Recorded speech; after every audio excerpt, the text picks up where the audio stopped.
Cette histoire-là nous montre qu'il y a une mauvaise raison pour venir à Jésus, puis il y a une mauvaise raison pour ne pas venir à Jésus. La mauvaise raison de venir à Jésus, c'est ceux qui pensent qu'ils sont suffisants. Eux autres, ils voient dans Jésus une sorte de maître moral. Et puis eux, qui sont des tellement bonnes personnes, ils veulent se coller encore plus à lui pour augmenter au prestige de leur bonté, on pourrait dire. C'est une mauvaise raison d'aller à Jésus. Et puis, la mauvaise raison de ne pas aller à Jésus, c'est celui qui se dit, justement, « Bon, je vais faire un break à tout le monde. Moi puis la gang de Jésus, on ne fit pas ensemble. Moi, je suis déjà disqualifié. » Bien, c'est précisément pour eux qu'il est venu. Lévi est dans la deuxième catégorie, c'est ceux qui ont besoin de Jésus. Mais vous remarquerez quelque chose, par exemple. C'est Jésus qui est allé vers Lévi, c'est pas Lévi qui est allé vers Jésus. C'est Jésus qui est venu pour lui. C'est lui qui est venu le chercher puis l'attirer. C'est très significatif. C'est Jésus qui est intéressé à nous. C'est lui qui est venu avant même qu'on le mérite, avant même qu'on cherche à avoir un besoin ou qu'on réalise notre besoin. C'est Jésus qui avait déjà ciblé ce besoin-là. C'est lui qui nous a aimés avant qu'on l'aime. Mais je vais vous raconter une petite histoire pour mettre ça un petit peu plus en contexte. Imaginez que vous vivez dans un village, vous connaissez un petit peu tout le monde dans le village, et que là, on annonce la venue de Jésus. OK? Jésus s'en vient dans votre village. Et là, tous les religieux de la gang se préparent, tout le monde se tient devant l'église, et comme on fait un gros buffet, Jésus s'en vient, le prédicateur super important s'en vient. Et là, on voit son auto arriver. Et là, tout le monde est prêt avec les petites trompettes et tout ça. On attend Jésus. Et là, Jésus arrive, là, tout le monde est prêt, et là, Jésus passe devant. Et là, tout le monde court en arrière de l'auto en disant, je pense qu'il a manqué le spot, c'est nous autres qui venait chercher. Et là, il continue son chemin, et puis là, on le suit, parce qu'on est sûr que son GPS l'amène à la mauvaise place. Et puis là, tout d'un coup, Jésus, il tourne dans une entrée. Puis on se dit, ah, il tourne de bord, il s'est rendu compte qu'il s'est trompé de place.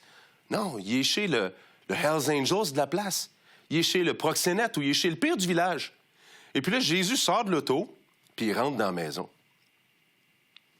Et là, tout le monde ne comprend pas qu'est-ce qui se passe.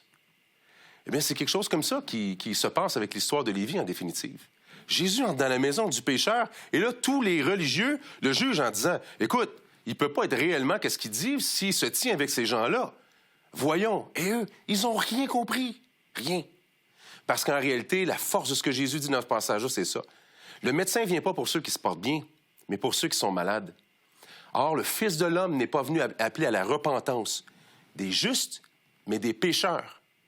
C'est important ici parce qu'il dit le Fils de l'homme ou car je ne suis pas venu appeler à la repentance des justes, donc mais des pécheurs, il est en train de dire que tout le monde est appelé à la repentance. Mais que seulement ceux qui savent qu'ils ont besoin de se repentir réalisent leurs besoins. C'est encore une autre démonstration de ce que l'Évangile de Luc nous apprend toutes les semaines et qu'on voit ensemble. Il faut que vous reconnaissiez votre besoin. Que vous soyez le religieux qui se tient toujours avec les gens moraux ou que vous soyez celui qui a échoué. Vous devez répondre à l'appel de Jésus. Par cette émission-ci, Jésus s'adresse à vous. Il vous appelle, comme Lévi. Et vous devez faire la même chose. Vous devez, en entendant l'appel de Jésus, vous devez être prêt à tout laisser et suivre Jésus. Faites-le aujourd'hui. Retenez plus. Attendez plus. Vous allez voir, il va transformer votre vie. Vous avez des questions ou des commentaires sur ce que vous venez d'entendre? Contactez-nous par téléphone ou réagissez sur les médias sociaux.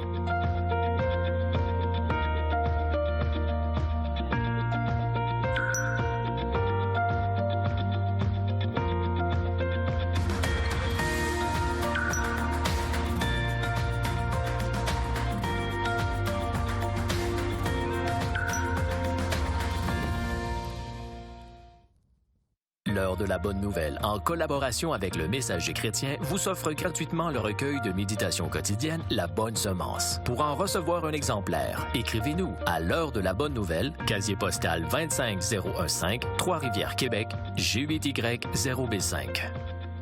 Vous pouvez également nous joindre à info@hbn.ca ou par téléphone 1-866-509-1319.